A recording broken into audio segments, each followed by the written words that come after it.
faut rappeler à Ousmane Sonko, s'il a un problème avec Yérim Seck, je pense qu'il doit régler ce problème-là avec Yérim Seck.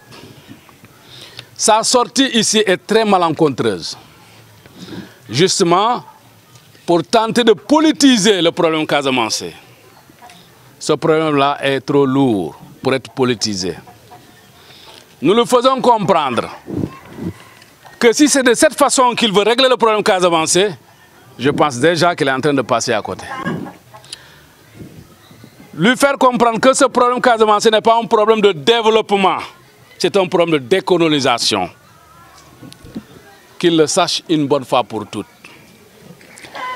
Si c'est grâce à ces 62 milliards qu'il va venir berner les Casamançais pour dire qu'il y a développement et que ces gens-là vont cesser, n'est-ce pas, leurs convictions-là, ils se trompent lourdement. Vous savez, ce genre de conflit finit toujours par une table de négociation. Même la guerre de 100 ans, on a fini par régler ce problème-là par une table de négociation. Et si ces gens-là pensent que, j'ai entendu dire, il y a un problème entre eux et le général Kandé, qu'on a affecté ailleurs, et que ce dernier, n'est-ce pas, a balayé toute la Casamance. Cela veut dire pour eux qu'il n'y a plus nécessité, n'est-ce pas, de négocier ou d'avoir des pourparlers avec les Casamançais. D'accord? Maintenant, voyons voir comment lui va s'en prendre, n'est-ce pas, pour régler ce problème-là. Parce que tous ses prédécesseurs ont tenté chacun à sa manière. Ah, le premier, lui, s'est enfui. Parce qu'il ne pouvait pas. Il est parti et a laissé un de ses fils, en l'occurrence M. Diouf. Ce dernier, lui, n'y est pas venu de main morte. Parce qu'il a chargé l'armée à tirer sur tout ce qui bouge. Finalement, il est venu ici à Ziguinchor pour demander pardon. Dire à Casamance du Bonket. Nous sommes venus avec Abdoulaye Wade. Dans 100 jours, je vais régler ce problème-là. Il est parti et laissé le problème-là. Macky Sall est venu avec tout un arsenal, n'est-ce pas, de matériel militaire. Pourtant, on leur a dit que, quelle que soit la puissance de vos matériels, ce problème ne sera pas réglé par la violence. Il y a une manière, n'est-ce pas, de régler ce problème-là. Parce que c'est un problème qui est très profond et qui a ses origines. Si l'on n'explore pas ces origines-là, on ne pourra jamais régler ce problème-là. Et Abbé disait que ce problème casamançais-là doit être réglé dans la vérité et la justice. Si eux nous ont, disons, qu'ils nous ont lancé un slogan, Djoub Djoubanti, si réellement c'est le cas, la Casamance ne doit pas être en reste. Il faudrait, n'est-ce pas, qu'il y ait du Djoub Djoubanti. Dire la vérité dans ce qui se passe en Casamance.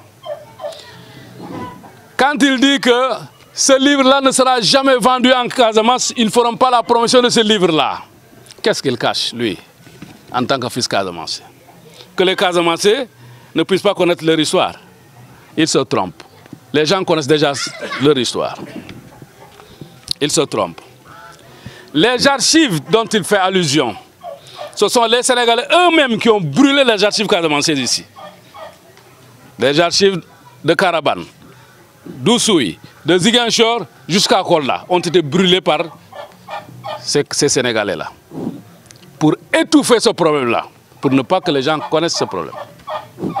D'ailleurs, ou dans nos écoles, ceux qui ont fait les bancs, qui a appris l'histoire de la Casamance par les écoles, sur les bancs? Cette histoire-là a été ensevelie, enterrée depuis 1962. Et les témoins de l'histoire de cette époque, eux-mêmes, d'après leur dire, qu'ils ont essayé de tout faire pour essayer d'intégrer la Casamance dans le Sénégal. Ils ont fait des tractations pendant près de 6 mois. avec leurs collaborateurs qui sont des Casamancés, des cadres Casamancés de l'époque. 6 mois durant, avant de pouvoir, n'est-ce pas, faire une coalition MFDC-BDS. Au cours, n'est-ce pas, de ces opérations, il y a eu une scission même dans le MFDC, à partir de ce moment même. Parce qu'il y en a ceux qui voulaient et ceux qui ne voulaient pas. Voilà comment a survenu la crise casamançaise. Alors, nous demandons à M. Ousmane Sonko, s'il veut régler ce problème-là, ce n'est pas en le politisant. C'est grave ce qu'il est en train de faire.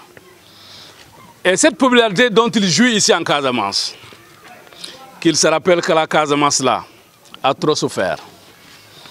Il y a eu tellement de morts en Casamance.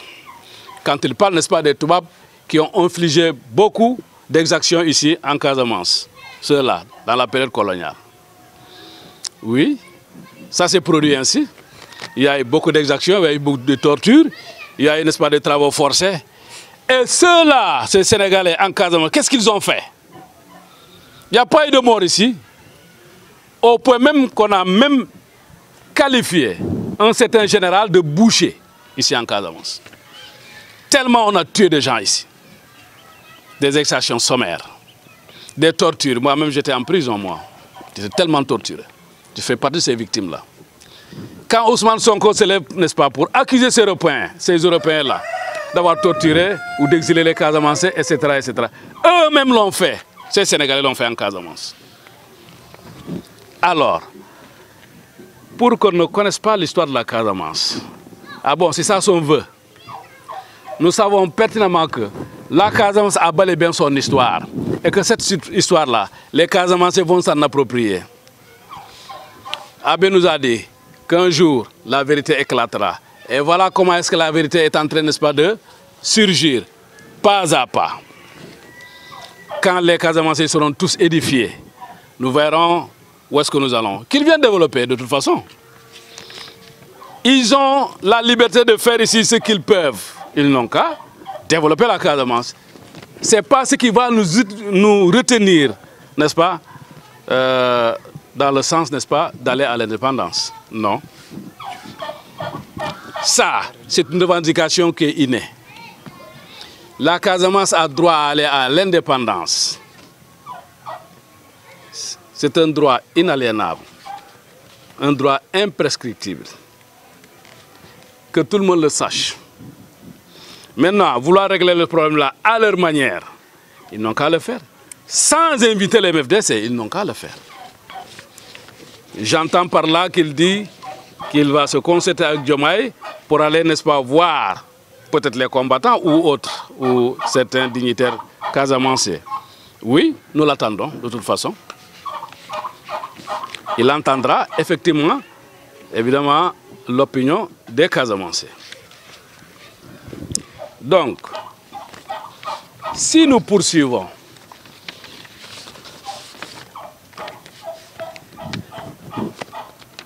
il y a eu un scénario qui s'était déroulé dans la zone des Palmiers, précisément à Essom-Selachai, ces mois derniers. Cette fois-ci, c'est à Djibijon, où un forum organisé par l'État SSBIR, à grande pompe médiatique, pour annoncer un quelconque développement. Le Sénégal nous a habitués à ce genre de cirque. Et plus pire, on utilise les fils de la Casamance pour organiser un mensonge, une tromperie, des promesses fallacieuses de politiciens, un saupoudrage, une mascarade. Car ces promesses qui ne tiennent jamais. Et le malheur de tout ça, c'est dû à une guerre qui nous a été imposée par le Sénégal, que cautionnent ces soi-disant cadres casamancés qui ne sont là que pour leur intérêt crypto-personnel. Un forum à Djibijon, au moment où les populations de Xinjiang et alentours subissent des razzias par ceux qui sont censés les protéger.